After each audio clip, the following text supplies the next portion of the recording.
अमीर ननद की गरीब भाभी। रीना एक मध्यम परिवार की लड़की थी, लेकिन उसकी भाभी शिवानी एक बड़े घर की बेटी। शिवानी की शादी अभिषेक से लव मैरिज थी। अरे भाभी, ये कितना अच्छा सूट पहना है आपने। काश ऐसा मैं भी पहन पाती। अरे क्यों नहीं रीना, वैसे भी तुम्हारा और मेरा नाप तो एक ही है, जब मन करे पहन लेना। भाभी, आपको आपके पापा ने कितने अच्छे कपड़े गहने दिए हैं। मैं उनकी इकलौती बेटी जो हूँ। बेटी तो मैं भी इकलौती हूँ, लेकिन क्या करे, पापा है नहीं। पता नहीं कैसे होगी मेरी शादी। तभी वहाँ शिवानी की सास आ जाती है। अरे क्यों नहीं करेगा भाई तेरी शादी धूमधाम से, आखिर जिम्मेदारी है तो उसकी। और वो दिन भी आ जाता है जब रीना की शादी तय हो जाती है। अभिषेक, क्या हुआ? आप इतने परेशान तो कभी नहीं दिखे। कोई बात है तो बताइए मुझे।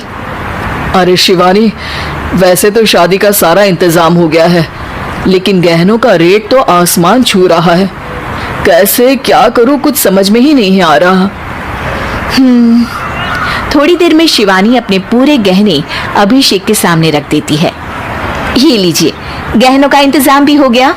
अरे नहीं नहीं शिवानी, मैं ये गहने किसी हालत में भी नहीं ले सकता। ये तुम्हारे पिता ने तुम्हें दिया था, और तुम हो कि। तभी वहाँ सास आ जाती है।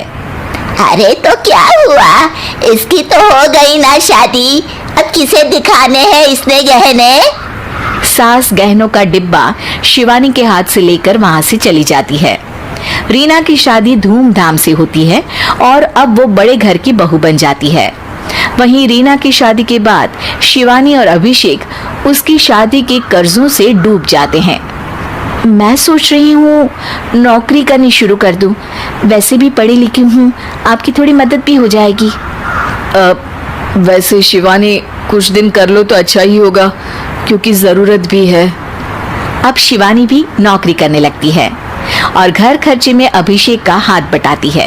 एक दिन शिवानी, रीना का फोन आया था, कह रही थी कि आने वाले त्योहार में उसके ससुराल जाना है। ठीक है माँ।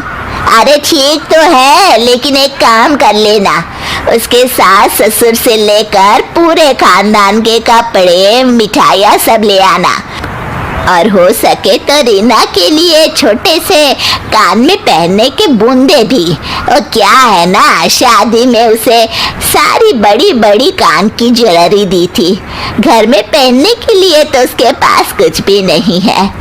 शिवानी सोच में पड़ जाती है कि वो क्या करे, क्योंकि कर्जों और घर के खर्चों के बाद तो पैसे बचते ही नहीं थे।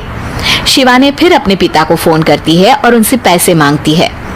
देखो शिवानी, मैंने तुम्हें शादी के वक्त ही मना किया था कि ऐसे घर में शादी करनी ही नहीं चाहिए। अरे अभिषेक को शर्म आनी चाहिए जो ससुराल से पैसे मंगवा रहा है। शिवानी को पिता की बात पर गुस्सा आ जाता है। आप मेरे पिताजी हैं और मैं परेशान थी, इसलिए आपसे मदद की उम्मीद की पापा। अभिषेक को तो पता भी नहीं है कि मैंने आपसे पैसे मांगे हैं। शिवानी सोचती है कि वो अभिषेक से बात करे, लेकिन फिर उसे लगता है कि वो टेंशन ले लेगा। तभी शिवानी की नजर हाथ के कंगन पर पड़ती है, सीधे बाजार जाती है और उसे बेचकर ननद के घर ले जाने का सारा सामान लेकर आती है और सास के सामने रख देती है। हाँ ठीक है, लेकिन फल थोड़े और अच्छी क्वालिटी के होने चाहिए थे।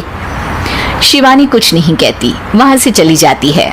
एक दिन शिवानी, रीना का फोन आया था, बहुत रो रही थी। क्यों माँ, क्या हुआ? सब ठीक तो है ना उसके ससुराल में? अरे तूने तो उसकी नाक ही कटवा दी। अब मैंने क्या कर दिया माँ? कह रही थी कि बड़े घर की बहू है भाभी, जो कपड़े दिए वो ब्रांडेड भी नहीं थे। तू तो जानती है ना उन लोगों का पहनावा कितना अच्छा है। तू तो मेरी बेटी का भला कभी सोचती नहीं। हाय भगवान, अरे बड़े घर की बहू है, इसी बात की जलन है ना तुझे, लेकिन याद रख मेरी बेटी का सोचने के लिए भगवान है, तुम लोग कभी उसका बुरा नहीं कर पाओगे। अब शिवानी के मन में सवाल था कि क्या ईश्वर सिर्फ रीना के साथ है, उसके साथ नहीं। लेकिन उसे सुकून था कि वो अभिषेक के साथ उसकी जिम्मेदारियों को निभाने में बराबरी की हकदार है। शिवानी वहां से चली जाती है। वो सास से कुछ नहीं कहती, क्योंकि अमीर घर की बहू बनकर रीना को भले ही सुकून ना हो, लेकिन गरीब घर की बहू बनकर शिवानी खुश है।